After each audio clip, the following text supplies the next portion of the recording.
Hey guys, welcome back to some more reviews. Explorer 4 here, the Horror Boy. And I had reviewed Zodiac, which I'm hoping to get uploaded before this video. And while I was watching that movie, I realized that I had seen another Fincher movie that I never got a chance to review. And I wanted to review it because it was a movie that I thought was absolutely just a amazing crime thriller mystery film. And that, of course, is David Fincher's Seven. Now, Seven is a movie that, first of all, I want to say if you're a fan of Seven, I recommend getting this set because just a very well detailed set. I mean, it's 2 discs, you get plenty of features, and I love the design of the case. It looks like a notebook. Then you open it up, and it kind of shows you what you're getting with this set, and it's just extremely well detailed. Just extremely well detailed. You have all kinds of stuff. You have pictures in there, very just crazy looking, and it has plenty of features as commentaries, where they're discussing. They even go into how they do the intro opening credits. Like they even show how they did that. So if you're a fan of Seven, I definitely recommend this version because this is just full with features. So if you like Seven, I'd get this. This is a very well done edition. But Seven is a movie that I heard about for a long time. Like I remember seeing commercials for this movie back when I had VHS tapes and I was watching old school movies on VHS tapes, and I had always seen the commercial for this movie. And I must say, it's a very effective trailer because it really intrigues you and gets you to where you're like, what's this movie? This is really interesting. The whole Seven Deadly Sins aspect and Brad Pitt and Morgan Freeman and Arlie Ermy. I think you've got. You also have. I know you also do have Kevin Spacey, but I think you have the guy from Alien Resurrection, the dude with the chest burster in his chest. I think he's in this movie as well. You also have the guy from The Crow, who I think it's Fun Boy. I think you need professional help. You're really fucked up. You know, the guy from that movie, he's in this movie. So you have a great cast here, which I know Kevin Spacey in real life has done, like, terrible things. But if we're talking about just this movie, him playing John Doe is a very interesting character. And was really a character that had changed sort of what was going on in the 90s. I mean, it followed Silence of the Lambs, and yes, I would say that Silence of the Lambs definitely did the whole mystery, thriller, crime stuff before this. But I feel like this and Silence of the Lambs is what changed what horror and thrillers could be. Because before this, a lot of these characters were like Freddy Krueger, Michael Myers, and Jason Voorhees. Just characters that are very fantasy and very much like, okay, it's just in the movies. But movies like this and Silence of the Lambs and a lot of other thriller horror films that were coming out in the 90s made it more about the human, just a regular person doing these crimes. And it definitely changed the whole horror genre back then. I know people don't really consider this a horror film. They view it more as a mystery crime thriller. But I do think it's fair to say there are horror elements in it. And I'll get into that in a second. But, of course, this came out in 1995. It's an 8.6 on IMDb. And, like I said, directed by David Fincher. Now, David Fincher, I can sit here all day and say, yeah, I'm a really big fan. I haven't really seen all of his movies yet. You know, believe it or not, I haven't seen Fight Club. I haven't seen Gone Girl. I haven't seen, if I can go on his filmography here, I haven't seen a lot of David Fincher movies. The Social Network, I didn't see that. I heard about it. I heard about plenty of his movies. I just haven't seen them yet. But from what I have seen, as far as this and Zodiac, and I don't blame Fincher on Alien 3 because of just the situation he was put in with that movie. Like, you gotta understand, Fincher was basically thrown into that movie while it was being made, and he kind of had to do the best he could with what he had, and I kind of understand the situation with Alien 3.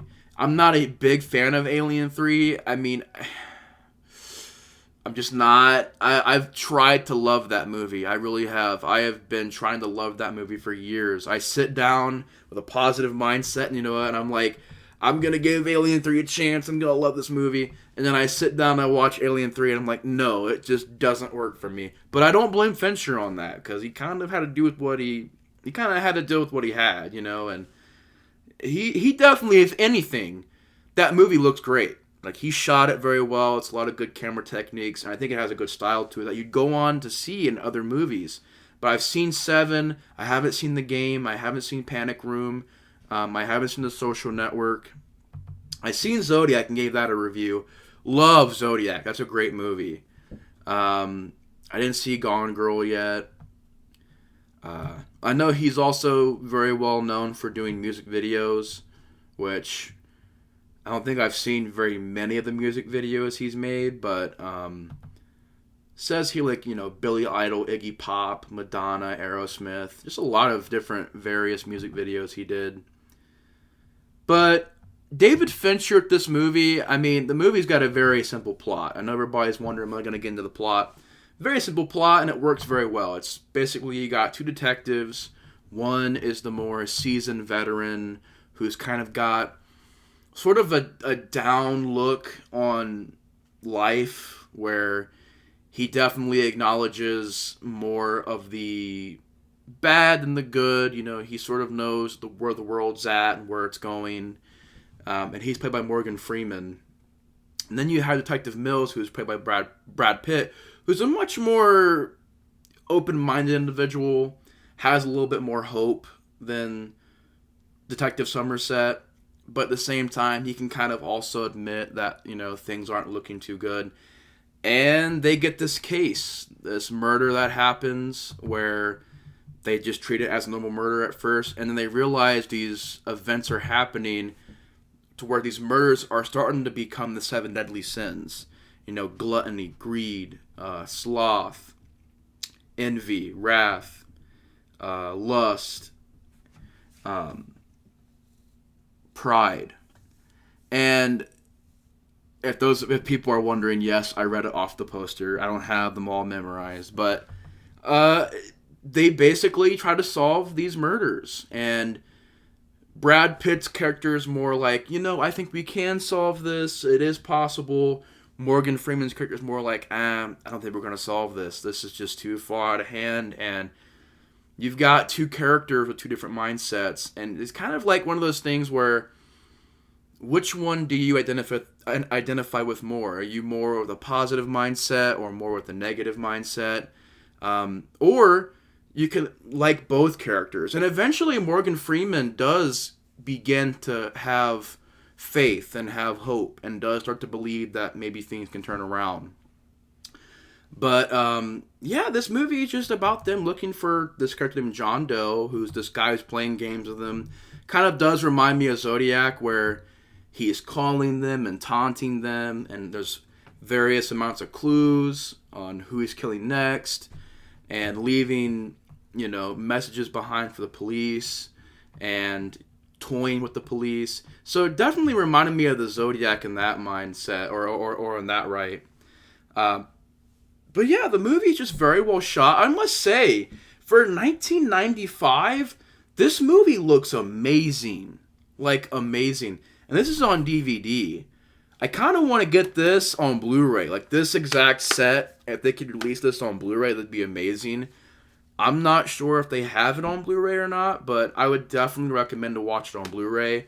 This looks fine, but I can only imagine it in high definition of how this movie looks. It looks great. It's aged perfectly. For a mid-90s movie with, I don't think, a very big budget to it, it ages great. I mean, it looks fantastic. The music and the score, very, very unique, very different. The environment of the rain and the gray look to the city and how everything's so dirty and grimy. I love the atmosphere of the movie. I love the tone. This very downbeat, gritty, grimy, just a very grim movie. I enjoy the tone. I enjoy the acting performances by Brad Pitt, Morgan Freeman, Arlie Ermey. And I think that it has a very shocking ending, but I feel like my thing with this movie is that the ending overshadows the movie. And I think it's very unfair because everybody remembers the ending. And I get it. It's a great ending, which I would say spoiler alert, but if you haven't seen Se7en yet, go see Se7en because it's one of the most infamous thrillers of all time. But the ending kind of overshadows the movie. And I feel like people forget about the other things. Like the story, like the atmosphere, like even the opening credits, I think is very much just classic and original. And for 95, I'm not really sure how they did it because the opening credits it really sets the tone of the movie. Like, it's very important to have good opening credits because it can really sink you into the world that this movie builds. And I feel like a lot of movies nowadays, they don't really focus on the opening credits that much. But this movie had a excellent opening credits to the Nine Inch Nails song Closer, remixed and just completely I can't think of the word, but like it's just they took the song Closer by Nine Inch Nails and completely made it creepy. And it's a very good opening credits to the movie. And though I think the ending is great, I think there are other things in this movie that are excellent. Like the fact that we have the Seven Deadly Sins storyline. Certain scenes I thought were very well done, like when they go and they find John Doe's apartment and the whole chasing between Brad Pitt and John Doe, where they're going through windows or shooting at each other, there's rain everywhere, they're going from room to room, from floor to floor. That whole scene was like extremely well shot, and I don't really hear people talk about that scene. Or the scene where they actually go into his apartment and look around and see what's going on. And it's very, like, creepy looking. And very much, like, movies that I've seen have definitely taken stuff from this movie. That's another thing. It's a very influential movie. Like, if you see The Collector, that movie's opening credits is just like this movie's opening credits.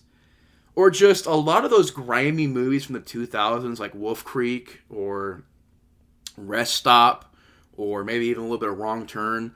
They kind of have the atmosphere of this movie where it's very grimy and dirty and just very grungy. It influenced a lot of movies after this that kind of have that look to it, that atmosphere. Even movies like, I want to say Stir of Echoes, but I kind of wonder if Stir of Echoes came out, I think it did come out after this. I want to say Stir of Echoes came out in 99. Yeah, 99. But even Stir of Echoes kind of took the tone. And even like posters. Like look at the poster of this movie on IMDb and look at Wolf Creek's poster. Or look at, I don't know, very similar, like Pulse from the 2000s. Look at that cover. Look at Stir of Echoes cover. Look at all these other movies' posters. You know, even The Collector. Reminiscent of this movie's poster. So yeah, very influential, very much a classic. A lot of great stuff in this movie. Very awesome score and music. It's shot very, very well. Fincher does a great job at building an atmosphere and building a world in this movie and making it believable. It really does get you into the world. And I love the mystery side of things. I love the cast. I love the acting. I love how mysterious it is. And I love the twist ending. You know, what's in the box, man? What's in the box? Very classic ending, but I feel like that overshadows the whole movie sometimes. But nevertheless, I do love the ending. It's classic. It's a shocking ending. Unfortunately, I did have it spoiled to me, so I won't spoil it to you if you haven't seen it. I had it spoiled to me long ago. But yeah, it still is a very effective ending. Yeah, just a very well-made movie. Great cast, great acting, good atmosphere. I love the opening credits. I love the style of the movie. It's about 2 hours long. It says 2 hours and 7 minutes. Not a very slow-paced movie at all. Very well-paced movie. And I love the aspect of the killer kind of turning himself in and sort of having that mindset of, you know, setting up the Seven Deadly Sins. And There's a reason why he gets himself caught. But I enjoyed a lot of aspects of this movie. I love the way it's shot. I love the way it's filmed. I love the way that the style of the movie is, and the acting and the performances in this movie. Overall, I'm going to give Seven probably an 8 out of 10. It's just like Zodiac. It's a solid 8 out of 10 for me. Very excellent movie. I'm a huge fan of detective, crime, investigation, thriller type movies, mysteries. I love these kind of movies. I would say if it's not your cup of tea, like if you're not into investigation detective movies, you might not like this movie. And it's honestly because it is an acquired taste. You know, you do have to be into the slow burn side of things and the investigating. There's not a ton of action in the movie, and it didn't need a ton of action. The thrills that it does have in there and the action scenes it does have in there are very well done. There's horror elements to it. There's thriller elements to it. There's mystery elements to it. Overall, 7 gets an 8.5 out of 10. Or I'm going to give it an 8 out of 10. It's a very solid movie. I really enjoy it. It's excellent. And Fincher did an amazing job making this movie. But anyways, if you've seen 7, definitely, give your feedback in the comments below. If you like it or if you don't like it, let me know. What would you rank it out of 10? But yeah, 7 gets an 8 out of 10 for me. Solid movie. Very, very well made movie. But anyways, thank you guys so much for watching the review. Hope you guys enjoyed the video. And The Explorer 4 is out. I'll see you guys later. Peace.